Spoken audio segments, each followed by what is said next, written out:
Hi, it's Rob Bryanson, and this is Infinity and the Boltzmann Brains, another episode of the Imagining the 10th Dimension video blog. Boltzmann Brains floating in space is what we'll be talking about today, and that's why we're having a little bit of fun here with me being a head floating in space. Just a reminder, if you're wanting to read along with this blog entry, you can find it at 10thdimension.com/blog. And actually, one of the reasons I mention that each time is because very often there are links within the blog that if you're reading along and you're not quite sure what I'm talking about, or you'd like to know more, you'd be able to click onto those links and be able to expand what we're talking about even further beyond what's happening within this particular entry. So this entry goes like this. Last week, in an entry called Google, Memes, and Randomness, we talked about how something as complex as our universe and the multiverse of other universes really could spring from randomness. Now here's a link to a fascinating article in yesterday's New York Times. And again, if you were reading along in the blog, you could click on that article, but I talk about it right now. This article includes a reference to the Boltzmann Brains conundrum, an idea that ties very nicely to some of the ideas we explore regularly in this blog. Let me try to sum up Boltzmann's idea. By the time we're imagining a fabric that includes every possible expression of matter and energy, that must mean there are many expressions which are not complete universes, but rather just fragmentary bits of order, and those fragmentary bits could be observed by something approximating a mind within each fragmentary universe. The disturbing idea this leads to is that within the multiverse of all possible universes, there could be all these brains floating around, not physical brains of course, but this startling image helps to make the idea stick in our minds. This is all discussed in the above article, which also touches on some of the more metaphysical ramifications of all this. To be clear, the Boltzmann brain scenario is similar to the tale of Schrödinger's cat. It was originally offered as an extreme example of the absurd conclusions that might be drawn from applying quantum thinking to the macro world. The idea does have more power, though, when we accept the proof offered by a team of scientists at Oxford, equating quantum probability states with our macro world's probability states. Is it really such a great leap to imagine that there could be organized systems representing an observer in many of those other universes, within the infinite set of all possible universes? We keep returning to the concept of infinity with this project. Some people like to think of infinity as being only one thing, and therefore they jump to the conclusion that I'm talking nonsense when my way of visualizing the dimensions uses phrases like draw a line to yet another infinity. Here's a simple example of the same concept. The numbers following the sequence 1, 2, 3, 4, 5, and so on extend out to infinity. But let's take any two of those numbers, 1 and 2 for instance. How many numbers are there between 1 and 2? Well, there's 1.1, there's 1.2, there's 1.75689425. There's an infinite set of numbers between 1 and 2. Finding different ways to get to infinity is what this is all about. And as Michelle from Norway recently reminded me in the 10th Dimension Forum, two parallel lines meet at infinity.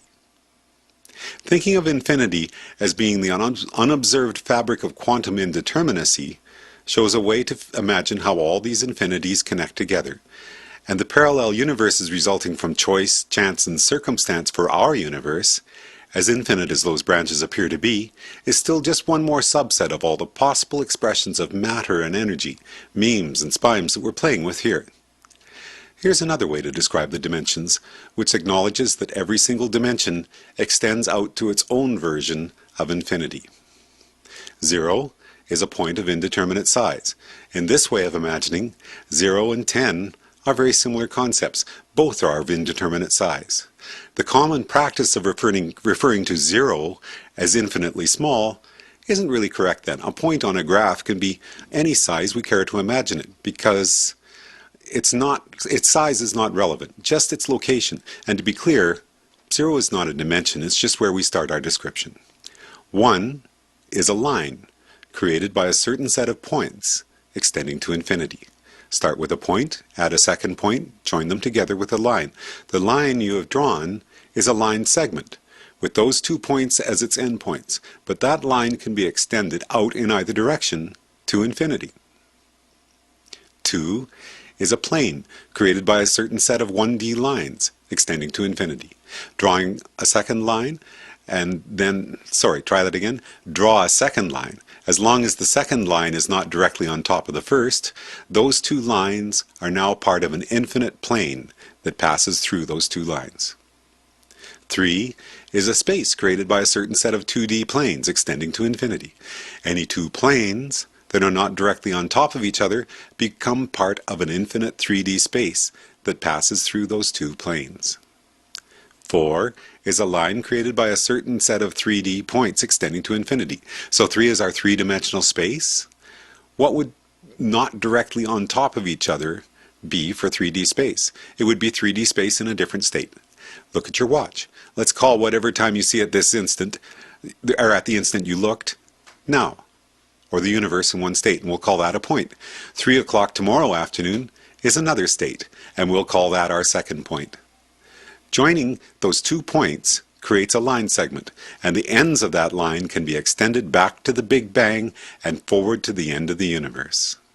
But as I've said many times here, the Big Bang is an illusion. It's better to think of it the way physicist Seth Lloyd describes it, the first binary yes-no that separates a particular universe out from the indeterminate background. So the fourth dimension can be thought of as a line that extends to infinity in either direction, and the Big Bang is just a point on that line. Same with the end of the universe. 5 is a plane created by a certain set of 4D timelines extending to infinity. 5 is our probability space, or space-time tree as some have described it in the 10th dimension form. The bush-like branching structure of the David Deutsch team's recent proof is equivalent to this, which means this occurs at both the quantum and the macro level. So, take one timeline that extends forward or back from this moment, this now as we call it, then think of another alternate version that could also occur from that same now. And those two lines define an infinite plane that passes through any versions of our space-time that are logically consistent with our current now. 6 is a space created by a certain set of 5D planes extending to infinity. Stay with me now. The space-time tree for our particular now doesn't include a version of the universe where it's 2008 and Kurt Cobain is still alive. That would be a different fifth-dimensional plane. Imagining that other Kurt alive plane along with the Kurt dead plane that we find ourselves to be in then is the same conceptual leap as imagining one 2D plane and another 2D plane and extrapolating how 3D space is derived from that. Why do we say certain set of timeline branches then? Here's why. The version of the sixth dimension that our current timeline is, or must be a part of, is still constrained by the basic physical laws that are unique to our universe. No amount of choice, chance, and circumstance at either the quantum or the macro level moves us to a universe where the laws are different. And that is what we mean by a certain set of timelines in this context. Could there be more than one version of the Big Bang that this infinite, observed and unobserved sixth dimensional structure passes through on its way out to infinity? Certainly, but only to the extent that there are always random fluctuations, quantum outcomes, small decisions made that in the big picture do not affect things for our overall universe to the point that its existence is no longer possible. But the sixth dimension, like the other dimensions, is an infinity. That infinity encompasses all the possible beginnings and endings for our particular universe. And it includes all the possible paths that are not available to us from our current position in space-time, but which are still constrained by our basic physical laws.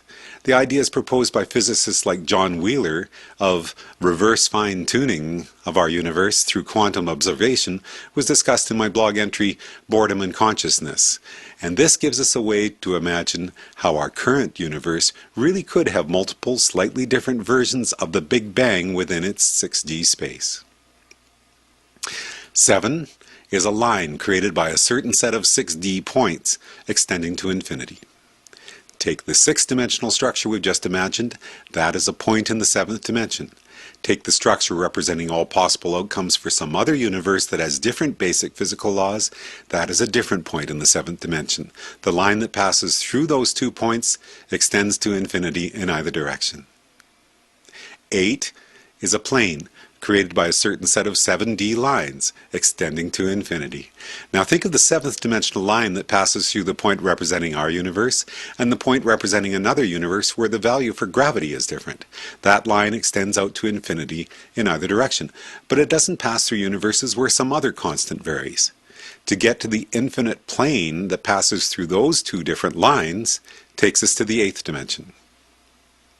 9 is a space created by a certain set of 8D planes extending to infinity. The ninth dimension is the way you get from one of those planes we just imagined to another, and the space that passes through those planes may not, as I've said many times before, be able to actually express any physical realities itself. At that point we are dealing only with the information side of the information equals reality concept. But once again, there is a timeless, unobserved infinity that this ninth dimension stretches out to. Imagining the ninth dimension then as being filled with Boltzmann brains, each being an observer of some fragmentary, organized bit of information / reality, is what the New York Times article we're talking about here is referring to. In my book and this project, I have preferred to imagine the ninth dimension as being the place where big picture memes are found, organized patterns that have the potential to generate one kind of reality over another in the dimensions below. 10 is 9D, as a point of indeterminate size. Everything is potential only. 10 then is the infinite, unobserved quantum fabric. Attempting to observe any aspect of this collapses us into some or all of the dimensions below. Now, recalling again that this blog came from January, I ended the blog saying, our poll question ending soon is about Google and the way it has changed the way we interact with information. If information equals reality, then that is a very big question indeed for all of us as Boltzmann brains floating in our perceived reality. So to finish this blog entry, I'd like to talk about the song that kind of relates to this idea. It's called Big Bang to Entropy. The idea that there is an unfolded whole, an equilibrium state, as Sean Carroll has been saying in his reports, for instance, an article in Scientific American about this idea. Before the Big Bang, after the end of entropy, is an equilibrium state where everything unfolds back together. This song is about trying to get to that sense of timelessness that we're talking about with this project. And so let's finish off by watching that song from Imagining the 10th Dimension. This is Rob Bryanton. Enjoy the journey. I slowed down till I heard the moon. I heard the moon ringing like a bell. I slowed down till I felt the earth. I felt the blades sliding,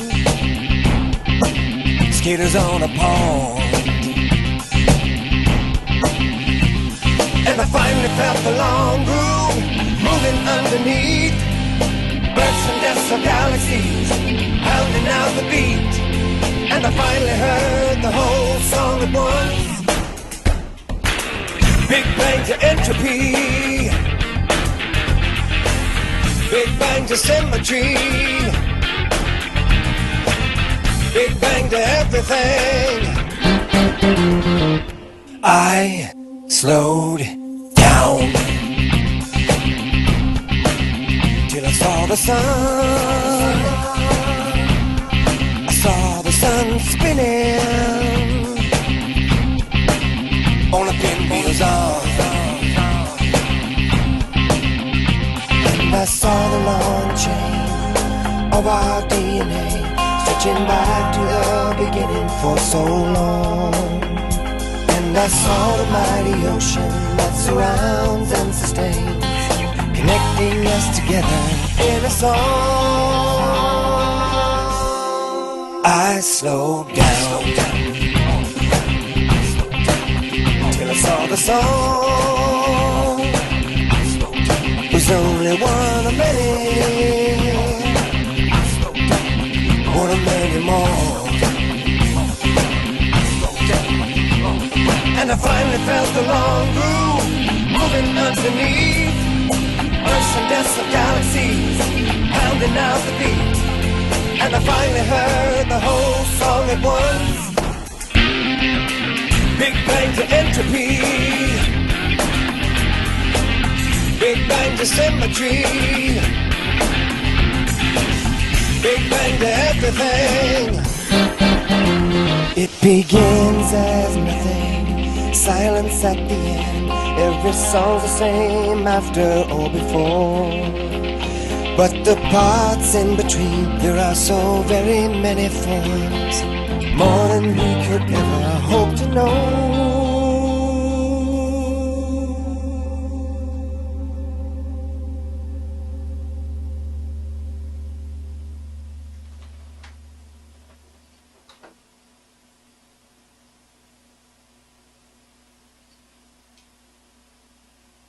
Is because very often there are links within the blog that if you're reading along and you're not quite sure what I'm talking about, or you'd like to know more, you'd be able to click onto those links and be able to expand what we're talking about even further beyond what's happening within this particular entry. So this entry goes like this. Last week, in an entry called Google, Memes, and Randomness, we talked about how something as complex as our universe and the multiverse of other universes really could spring from randomness. Now here's a link to a fascinating article in yesterday's New York Times. And again, if you were reading along in the blog, you could click on that article, but I talk about it right now.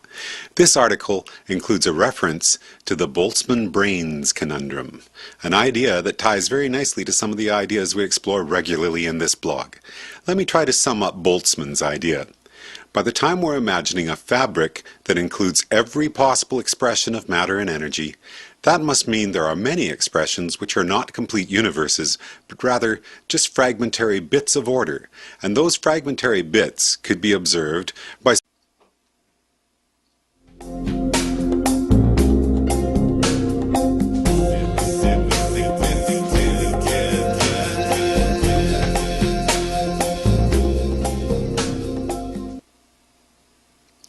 Hi, it's Rob Bryanson, and this is Infinity and the Boltzmann Brains, another episode of the Imagining the 10th Dimension video blog. Boltzmann Brains floating in space is what we'll be talking about today, and that's why we're having a little bit of fun here with me being a head floating in space. Just a reminder, if you're wanting to read along with this blog entry, you can find it at 10thdimension.com/blog. And actually, one of the reasons I mention that each time